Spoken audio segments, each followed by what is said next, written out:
In the summer of 2024, a video was spreading across TikTok at a remarkable speed. It showed Dolly Parton, the most beloved figure in the history of country music, speaking warmly about a rising artist named Shaboozey. In the video, Parton appeared to confirm that she had a close personal bond with the young singer, that she had known him, that she was, in some capacity, a godmother figure in his life and in his career. The video had 1.1 million views. It had over 100,000 likes. People were commenting about how beautiful it was, about how wholesome, about how it proved that Shaboozey's rise was the real thing, validated by country music royalty herself. There was just one problem. None of it was true. Not a single word. The video had been manufactured. The clips of Dolly Parton had been taken from old interviews and edited together with AI voiceovers and careful lip-syncing to create the impression of something that had never happened. Parton had never said those things. Parton and Shaboozey had no godmother relationship of any kind. The entire video was a piece of deliberate fabrication created by a digital marketing agency called WtrCoolr, hired by people connected to Shaboozey's team to generate viral content that would make him look bigger, more established, and more beloved than organic growth alone could achieve. When the agency that made the video was exposed in a Billboard interview in August 2024, the founder of WtrCoolr explained his work with a casualness that made it worse, not better. He said his company was like creating a Marvel universe but with pop stars. He said he did not think anything about it was really bad. He said they were just having fun, weaving stories.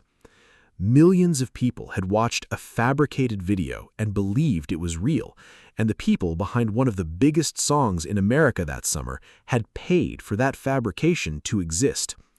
That was the beginning of a very bad few weeks for Shaboozey, because the fake Dolly Parton story was not the only problem, not even close. Within days of the marketing scandal breaking, a second story surfaced, and this one was not about fake videos. This one was about lawsuits. Multiple lawsuits, filed in Los Angeles court in both directions, with accusations of fraud and breach of contract and misrepresentation flying between Shaboozey and the people who had believed in him before anyone else did. The artist who had just tied the all-time record for the longest-running #1 song in Billboard Hot 100 history was simultaneously being accused of lying to the public through manufactured content and lying to his former label through alleged contractual fraud. This is the full story of Shaboozey, the real one, not the version his marketing team built. Before we go any further, subscribe to this channel right now. We put out a new deep dive story every single day, not once a week, every single day. If you want the real stories behind the music, the ones the industry hopes you will not look too closely at, subscribe and turn on the notification bell so you never miss one. Now, let us go all the way back to where this started. Collins Obinna Chibueze was born on May 9, 1995, in the United States, to parents who had come from Nigeria. His father was Igbo, from a farming background in Nigeria, who had attended college in Texas. His mother was a nurse. She worked, by his own account, 3 to 4 jobs at different points in his childhood, just to provide for him and his 4 siblings. She was an immigrant, building a life in a country that does not always make that easy, and she did it through sheer, sustained effort over years and decades.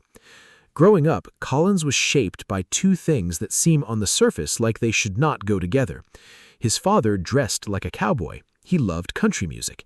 He wore the hats and the boots and carried himself with the aesthetic of a man who had absorbed American Western culture and made it his own. And at the same time, Collins was growing up on hip-hop. He was watching 106 in Park, absorbing the rhythms and the cadences and the storytelling traditions of a completely different musical world. Both of those things lived inside him simultaneously, from childhood. That combination would eventually become the entire basis of his artistic identity. But that was still a long way off. He graduated from Garfield Senior High School in Woodbridge, Virginia, in 2013. He played football as a freshman. He had ambitions of becoming a novelist. He had a knack for storytelling that expressed itself in multiple directions before it found music as its primary home. He was also making money in high school from shooting music videos and doing photography, which tells you something about how his mind worked. He was always thinking about how images and narratives combine to create an impression. That instinct would serve him well later, though it would also eventually get him into trouble in ways he did not fully anticipate. In 2014, he released his first single under the name Shaboozey. The name itself came from a mispronunciation. His last name, Chibueze, is an Igbo word that means God is king. His high school football coach could not say it correctly. The mangled version stuck, and eventually it became the name he put on his music. That first single was called Jeff Gordon, referring to the NASCAR driver. It was described as a sparse trap song with a stealthy piano beat that opened with overlapping audio from a NASCAR race. It was not a song that fit neatly into any existing category. It was not country, it was not hip-hop in any conventional sense. It was something that sat between genres and did not apologize for that. That refusal to apologize for being between things would become one of his defining characteristics. Also in 2014, he founded a production company called V Picture Films. His goal was to become a writer, director, and producer as well as a musician. He was thinking about storytelling in its broadest possible sense across multiple mediums from the very beginning of his professional life. In August 2016, Shaboozey signed a recording and co-publishing agreement with a company called Homeless Records, which was later assigned to Kreshendo Entertainment, a division of Republic Records, in September 2017. The deal gave Kreshendo a 50% stake in the rights to his compositions while the agreement was active. That detail, that 50% stake, is going to matter a great deal later in this story. Hold on to it. In October 2018, he released his debut studio album, Lady Wrangler, on Republic Records. That same year, he was asked by an artist named Duckworth to contribute to a song called Start a Riot for the Spider-Man Into the Spider-Verse soundtrack. That soundtrack became a cultural moment. The film was celebrated, the music was celebrated, and Shaboozey's voice was certainly reaching ears that had never heard of him through one of the most talked-about animated films of that decade. It was not a career-launching moment in the conventional sense. It did not result in a flood of fans to his solo work, but it put his name in a context that gave it credibility. And in the music industry, credibility in the right context has a long tail. In November 2019, his publishing agreement with Kreshendo was terminated. He left the label. But, according to what Kreshendo would later claim in court, the termination came with conditions. Specifically, the label maintained that even after releasing Shaboozey from his record deal, they retained a 50% ownership stake in all of his compositions and the right to receive a percentage of profits from his masters. These conditions, Kreshendo would argue, were the price of the freedom Shaboozey had been given. He had agreed to them. He had signed off on them. And for years, the arrangement sat quietly in the background, uncontested. In 2022, Shaboozey released his second album, Cowboys Live Forever, Outlaws Never Die, now on the Empire label after his departure from Republic and Kreshendo. The album built his reputation among people who followed the edges of country and hip-hop, the people who were already looking for exactly what he was making. It did not cross over into mainstream consciousness in a significant way, but it deepened his fan base in the specific and loyal way that music made with genuine conviction tends to. And then, in 2024, Beyonce happened. Beyonce's album Cowboy Carter was one of the most anticipated and most discussed musical releases in years. It was a genre-defining project that placed country music, black country music specifically, at the center of a conversation that the genre had been avoiding for a long time. Beyonce is one of the most powerful figures in American music, and when she includes an artist on one of her projects, the reach of that inclusion is difficult to overstate. Shaboozey appeared on Cowboy Carter, and overnight his name was in front of audiences that dwarfed anything he had reached on his own. In May 2024, he released his third album, Where I Have Been Is Not Where I Am Going. On that album was a song called A Bar Song, which interpolated a 2004 hip-hop track by Jaquan called Tipsy into a country-influenced anthem about drinking and perseverance, and the specific feeling of being at a bar and needing to be nowhere else right now. The song was immediate. People heard it and felt it land. It had energy and it had warmth, and it had a hook that you didn't fully realize had embedded itself in your brain until you found yourself humming it 3 days later. A Bar Song debuted on the Billboard Hot 100, and then it started climbing, and it did not stop. It reached #1 on the Billboard Hot 100. It stayed at #1 for week after week. By the time its run at the top was complete, A Bar Song had spent 19 consecutive weeks at #1, tying the all-time record set by Lil Nas X's Old Town Road in 2019. 19 weeks at #1. The longest-running #1 song in the history of the Billboard Hot 100, tied with the record holder. For an artist who had spent a decade making music that most people had never heard. The music industry had a new star. Country music, specifically, had a new story it could tell about what the genre was and who it belonged to. A black man of Nigerian descent, raised on hip-hop and his father's cowboy boots, making music that sat at the intersection of everything, at the top of every chart that mattered. It should have been a pure celebration, and from the outside, for a few months, it looked like one. But underneath the chart numbers and the streaming records and the profile pieces, something else was building. The first sign came in August 2024, when Billboard published an interview with a man named Ethan Curtis. Curtis was the founder of a digital marketing agency called Push Play. He was also the head of a spin-off company he had created called WtrCoolr. And in that interview, Curtis described with remarkable openness exactly what WtrCoolr did for its clients.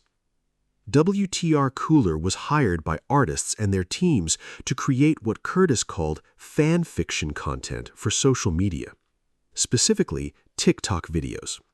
The videos were made by taking real footage of real people, editing it together with AI voiceovers, and manipulating the audio so that it appeared the people in the videos were saying things they had never actually said. The goal was to create content that felt like an authentic fan discovery, a wholesome or surprising moment involving the artist and a famous person that would spread virally and generate the impression of organic cultural momentum. For Shaboozey, the campaign was called Shaboozey's Vault. The account had dedicated TikTok and Instagram pages, and its most successful piece of content was the Dolly Parton video. In that video, Parton appeared to confirm a warm personal connection with Shaboozey. She appeared to suggest that she had known him, believed in him, that there was something between them resembling a mentorship or godmother relationship. The video had 1.1 million views and over 100,000 likes before anyone looked too closely at it. Dolly Parton had said none of those things. Her image had been used without any indication that she had been consulted or that she approved. Her voice had been manipulated using AI. And the people behind Shaboozey's career had paid for this to happen.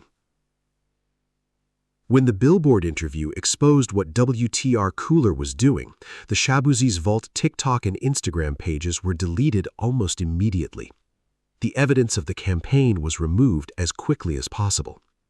Curtis, for his part, seemed genuinely unbothered by the ethical dimensions of what he had been doing.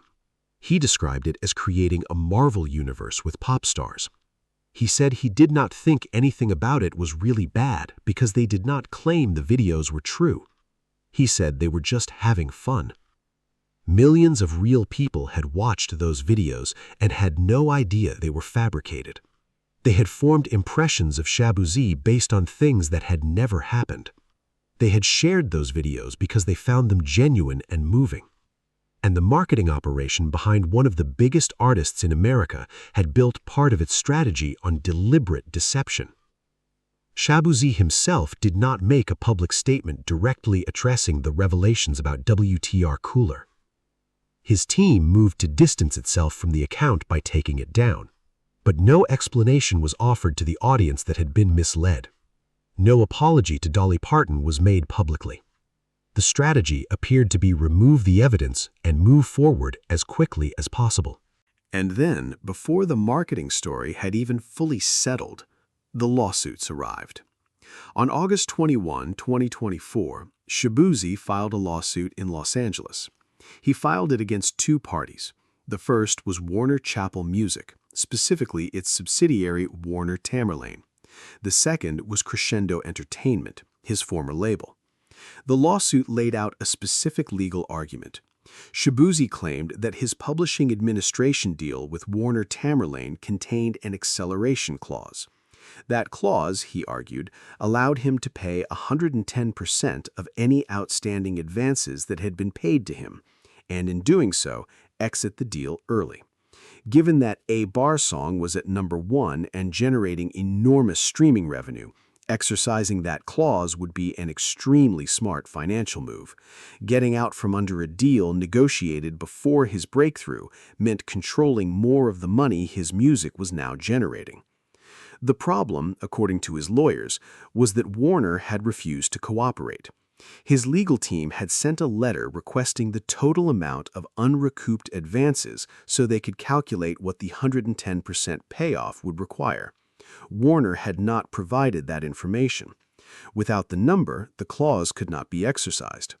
Shaboozey's lawyers argued that Warner's refusal to disclose the balance was a violation of the administration agreement, and that Kreshendo was behind the refusal, using its influence over Warner to block Shaboozey from exiting a deal that was no longer serving his interests now that he was enormously successful.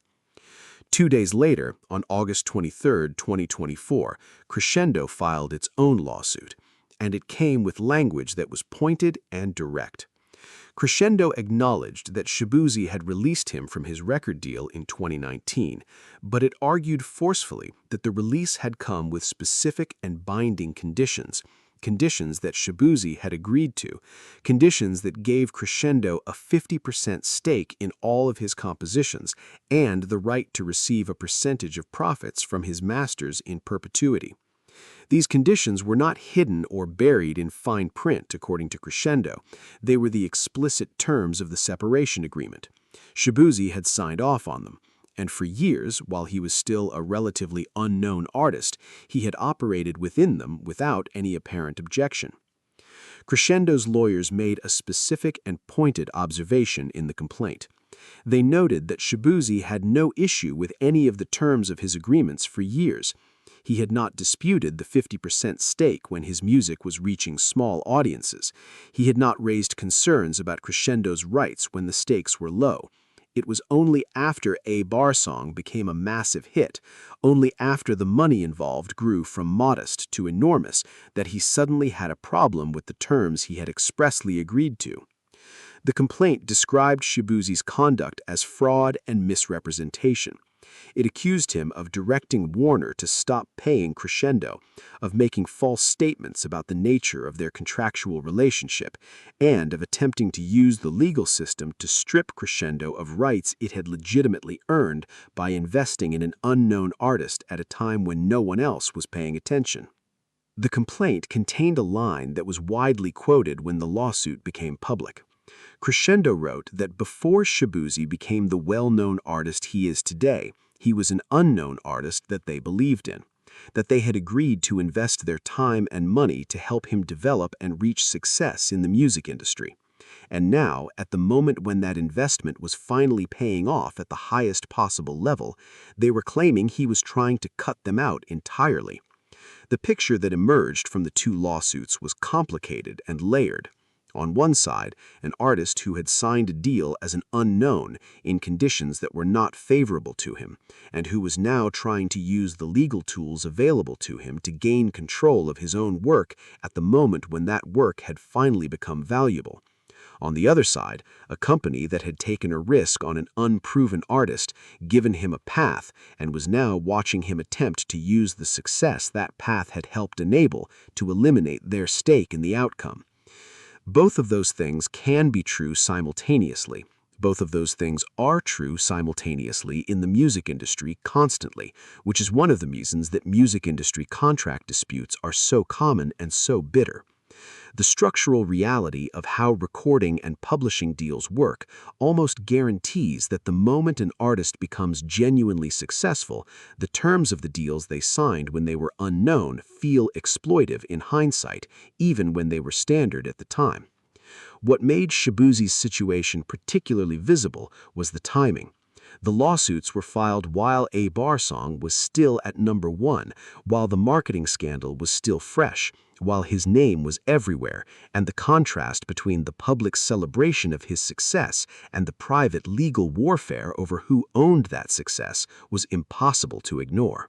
The music industry press covered it extensively. Fan communities that had celebrated his rise now had to process a more complicated version of his story. People who had been moved by the Dolly Parton video, who had shared it because it felt like proof of something genuine, now knew they had been manipulated. That knowledge does not leave cleanly. It changes how you feel about the artist, even when you understand that the deception came from a marketing agency and not directly from the artist himself. Shaboozey did not speak publicly about the lawsuits in detail. He did not give interviews explaining his position beyond what his lawyers had filed in court.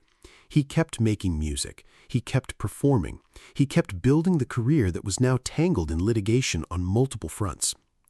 In February 2026, Shaboozey stood on a Grammy stage and accepted an award. He had won the Grammy for Best Country Song for his collaboration with Jelly Roll on a song called Amen. It was his first Grammy win. It was a significant moment in a career that had been building towards significant moments for a decade. And then he said something in his acceptance speech that started a new controversy before the applause had fully faded. He said that immigrants built this country, literally. He was emotional. He was talking about his mother, about her sacrifices, about her working 3 to 4 jobs as an immigrant to provide for him and his siblings. He was speaking from a place of genuine feeling about a real and important part of his story. But the specific phrasing, the word literally, the way the statement was framed, drew immediate and pointed criticism from Black Americans who heard in it an erasure of their own history, the history of enslaved people who had literally, in the most concrete and physical sense of that word, built enormous portions of this country's infrastructure and economy. The criticism was not a misreading. It was a legitimate response to a sentence that, however unintentionally, failed to hold the full truth of who had built what. Shaboozey, to his credit, responded quickly. On February 4, 2026, he issued a statement in which he said clearly that he knew and believed that Black people had also built this country, that his words were not meant to erase or diminish or overlook that truth, that the history, sacrifice, and resilience were undeniable, and that he should have been more intentional in honoring that in his moment on stage. The apology was received with mixed reactions, as apologies in complex situations tend to be. Some people felt it was genuine and sufficient. Others felt that a man who had built a career at the intersection of Black music and country music, who had been embraced by Black audiences and celebrated for representing a more inclusive vision of what country music could be, should have been more careful in a moment that was specifically about honoring where he came from. What the Grammy speech controversy added to the Shaboozey story was another layer of complication in an already complicated picture. An artist who had arrived as a symbol of authenticity and genre-blurring integrity had now been associated with manufactured viral content, allegations of contractual fraud, and a Grammy speech that required a public correction within days of its delivery. None of these things individually would be enough to fundamentally alter the course of his career. A Bar Song had spent 19 weeks at #1. That does not disappear. His voice is real. His talent is real. The music he makes at the intersection of country and hip-hop is genuine, and it connects with people in ways that no marketing campaign could manufacture entirely on its own. The fake Dolly Parton video did not create the success of a bar song. The success of a bar song was built on the song itself. But the accumulation of these stories raises questions that deserve honest answers about the difference between organic success and manufactured perception in the modern music industry, about what artists know and approve of when their teams engage in promotional tactics that their audiences would find troubling if they knew about them, about how someone who had positioned themselves as an outsider, as a genre-blurring independent voice, ended up in the middle of a legal fight with a former label over whose name was on 50% of his compositions. The music industry has always been a place where talent and commerce exist in uncomfortable proximity, where artists who seem to be speaking purely from personal experience are simultaneously the product of business decisions made by people whose primary motivation is profit. That tension is not unique to Shaboozey. It is the condition of being a successful artist in the commercial music industry. But the specific form that tension took in his story in 2024, the fake videos, the dueling lawsuits, the Grammy correction, all happening simultaneously at the peak of his commercial moment, none of these things individually would be enough to fundamentally alter the course of his career. He has a new album coming. The Outlaw Cherie Lee and Other Western Tales, a concept album, is scheduled for release on July 31st, 2026. He has a tour announced. He has collaborations. He has momentum that even a bad year of headlines cannot fully erase when the underlying music is as strong as a bar song. What he also has now in the public record is a story that is more complicated than the one his marketing team built. A story that includes fabricated viral content and accusations of contractual fraud and a Grammy speech that required a public walkback.